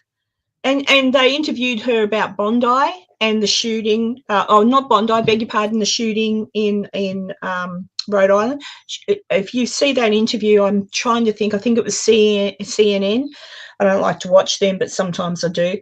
CNN interviewed her, and she smiled when they mentioned the shooting. Now, I don't know. Yeah, I don't know if that was like just a nervous smile, but not appropriate. She's got to go. And then all that money. So, yeah, you can put him in bed. Hang on, just put him on camera for a minute. Not you, just him. Okay. It's the red-tailed cockatoo coming to bed. It's his bedtime. He's very loud. Yeah, red-tailed black cockatoo. He's going to bed. His mother is putting him in his cage in my wardrobe, is where he sleeps. Oh, no, he's going to be noisy. So guess what, guys? My live stream has to come to an end because that is what you're going to hear until I shut up. Oh. Wow, that's pretty loud.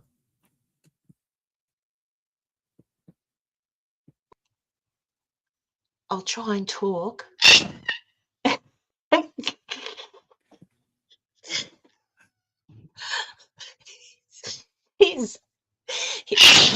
He'll just do that. It's ear piercing. Is it ear piercing? Yeah. Yes, it is. He's so noisy. And he's just chatting away. It's like, yeah. But the reason he's in here is because he'll do that until the sun goes down because it's bedtime. So so I said, bring a smaller cage in his bedroom, and he's talking. I've got a walking robe. So he's just in there covered with the shit. And if I can come to bed, I can read, I can watch a movie, whatever, and you'll shut up. But if I speak, that's what you get. So there you go. Yeah, that's exactly it, Drew. You're not going to talk. He's bloody loud. Oh, now the dog's going off. You all do know I live in a zoo. You live in a circus. Yeah, but circus. Well, the only thing missing is a clown, but then again, I could put on a red nose. I look like a clown when I put lipstick on, so it's a boy, Dee. It's a boy.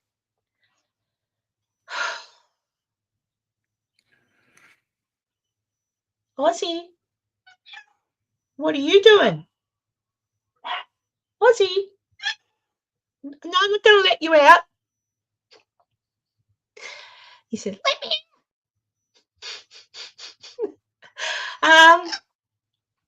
in. He's not asking for a photo. Yeah. Yeah, but hang on. I'll show you what he looks like.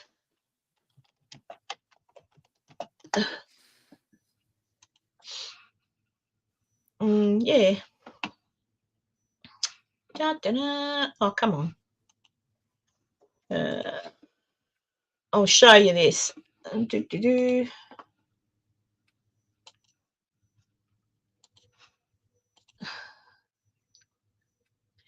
So the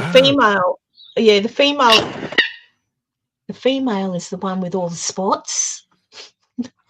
He looks like that looks like Ozzy. That's what he looks like. So he's got big wingspan, all black, but his tail's red. Yeah, he is beautiful, but he's bloody noisy. Bloody noisy. Ozzy, Ozzy. Good boy. No, Ozzy. He might be thinking about it. So I've had quite the rant today. I've had quite the Karen rant today, but there was a lot to rant about, including that. Yeah, boys are always the prettiest. We are. Yeah. Boys don't need to pretty themselves up. I've taken to not wearing any makeup at all because I figure no surprises. It's not like, I'm going to look any different any other time. I can look pretty horrible when I wake up in 4 o'clock in the morning, but I think anyone can. Ah! Oh, are they, Drew? Interesting. But yeah, this morning actually in my backyard, I had to take the hose to pigeons. I don't know where the pigeons have come from. Obviously, someone must have some because the last week it started out one pigeon and I thought it must have escaped, right? Now it's like today I had 30 of the bastards in the backyard. I'm like, go away. And I do like all birds, and it's like on your roof. I'm like, oh, and then this morning I had the king parrots. I had them all, galahs, king parrots, lorikeets, honey birds, all of them, cockatoo, everybody, and then in come the pigeons. Holy crap. So I let it go for a minute and then it just got out of hand and there was a full-on fight with every single bird in the backyard. So that's it. And I went and I got the hose and I squirted the pigeons and they all flew off. And then the other ones all come back in and continued on with their breakfast.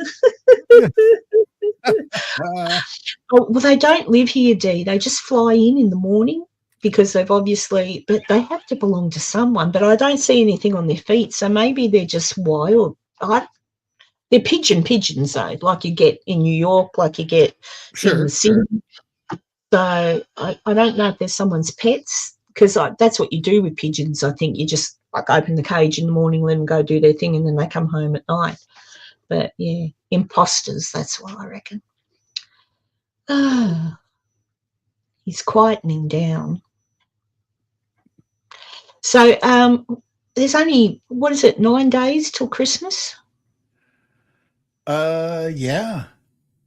Still I'm just past midnight where I'm at, so it's December 16th, so 9 days. Oh my goodness.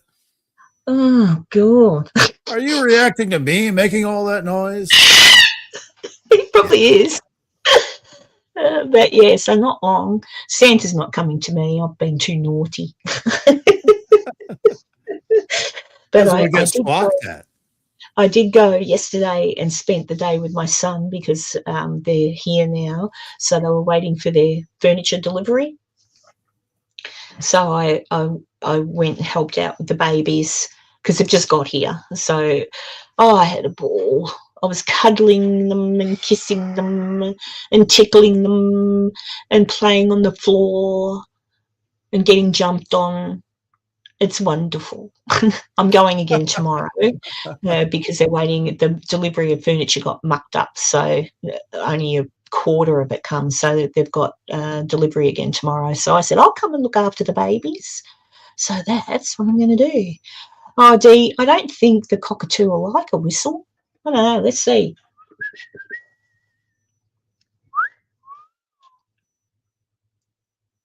Ozzy.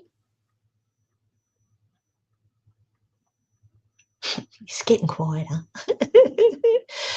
Yes, they've moved from cold Canberra up to hot, muggy, humid Queensland. It was hot today. It's been really hot. Like when you walk out the door, it's sort of like you're walking into an oven. You know, like when you open an oven and the hot air hits you, that's what it was like yesterday here. I thought, oh, so I enjoyed coming back in. He's thinking about going to sleep, Dee. He's thinking about it. But yeah, you speak and he gets upset. This weekend, Saturday, I was out of town, which was why I wasn't here live. Yeah, the haunted house. Not haunted house, haunted theatre. Haunted theater. Did a haunted theater investigation, which went pretty good. There's certain things I took some footage, and some of the questions that came out, we can never let see the light of day. It's because it involved locals that are named and things. It turned into like a true crime investigation is really what it turned into. It's kind of weird. You should drop some names. I can do some research. No, that's the whole point why we can't talk about it, is because there were names actually being dropped in the whole thing. It was a mess. It was all the. I'll explain more after the show if you'd like to hang out for a few minutes. But the whole reason why I was saying it was exceptionally cold. It was like minus 11 C where we were at while this was all going on. Plus, on top of like this giant meteor shower, we were in the middle of the biggest meteor shower of the year, 120, meteors per hour, per hour kind of a thing. It was a lot. I was spitting chips. I thought I was going to be able to see it here, and there's nothing when I went outside. Why? It really is one of those you have to be in this. There was it was mostly cloudy where I was, but there was a point earlier in the evening where it kind of cleared up, where I did see a couple of pretty bright green sparks shoot through. So I was happy to spot those.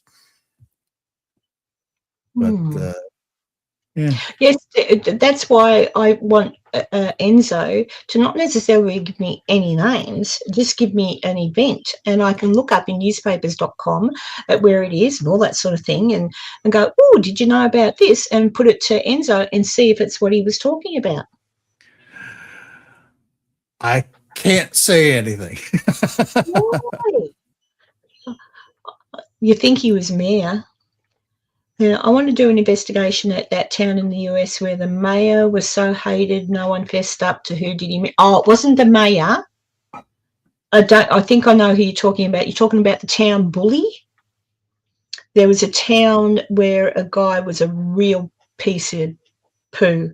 He was a true bully, and somebody, it was in front of a cafe, I think, and someone shot him. And yeah, nobody, it was seen. It was absolutely, everyone witnessed the murder of this town bully. But when the police questioned, don't know who did it, because everyone was glad he was dead.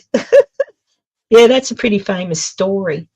It wasn't the mayor, though. He was just a guy who lived there. He was an asshole. Used to, from what I can understand, used to beat people up, and he beat his wife. Yeah. I know what you're talking about. I'll try and jig my memory. Maybe I can. I'll tell you who it was, because Drew's just thinking about it, but I do know. That's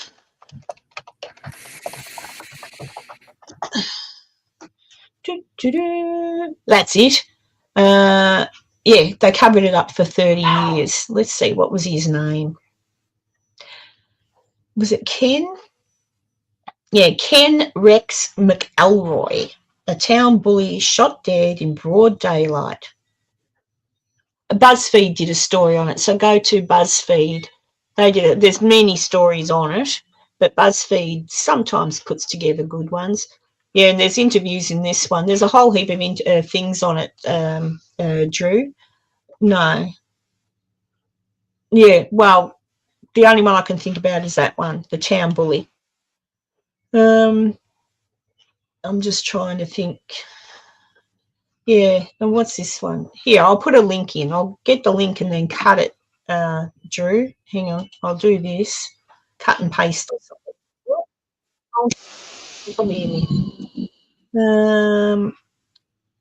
Oh, it's with Ryan and Thingo anyway. Copy. I'll put it in your Facebook, Drew. Hang on a second. Drew. There he is. And paste. And there. There. Where are you? Oh, come back. No worries. Yeah, I've just sent it the link to the BuzzFeed one for you in your messenger. Paddy Moriarty in Larimar, Northern Territory. Yeah, there's lots of things. I don't mind taking out the bully. He was a really no, he was really bad. I watched. But I'm pretty sure that's what you're thinking of, Drew. It's pretty infamous. Is that what you say? Infamous thing. But anyway, but look at the time, guys. I've been on for 2 hours. I only intended to stay on for 1, and then it's Enzo's fault. John, it's always my fault. Yeah, John's probably fallen off asleep because if he's in hospital with that happening, he'd be in pain, and I would think they're coming around every so often to check his pain meds, and I would hope he's fallen asleep. What time is it there, Enzo? For me, it is just after 1 a.m. Yeah, so Jonathan's around he's in, where are you, Jonathan? Oh, my God.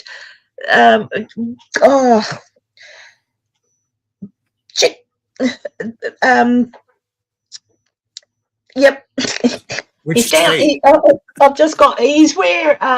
Remember the show with Andy Griffith and Richie Cunningham. Mayberry. Well, Andy Griffith was Mayberry, which was in North Carolina. Carolina. That's where Jonathan is, because he lives. You need to add an hour from my time, so it's 2 a.m. plus. Oh, he's asleep. He'd be out like a light, I reckon. I'm going to end this. Thank you, Dee, for hanging out. I hope you're doing all right. Thank you, Drew. Go have some fun. Do what you got to do. And to anyone else that's lurking there that hasn't said much for a little while, I do appreciate you popping in and watching. It was just off the cuff because I just thought, you know what, I'm in the mood. I'll have a bit of a rant and I'll feel much better. But anyway, ciao, baby, let's call it a day. I love that song. Ciao, baby, go ahead. And yeah. Anyway, I'm showing my age. Okay. So thank you, everybody. Thank you, Ozzy. and so just stay there for a second. Okay, I'll see you later, everybody. And I am working, and it should be out maybe in 2 days' time, episode on the Lovelock Caves. Ooh. So yes. And then, it's pretty cool. And I've got a little bit sidetracked too, Enzo. Surprise, surprise, because as I'm reading all these old articles, they're mentioning other digs in the other areas, and I'm like, what? So, yeah. But anyway. Okay, everybody, thank you so much, and I shall see you next time. Bye.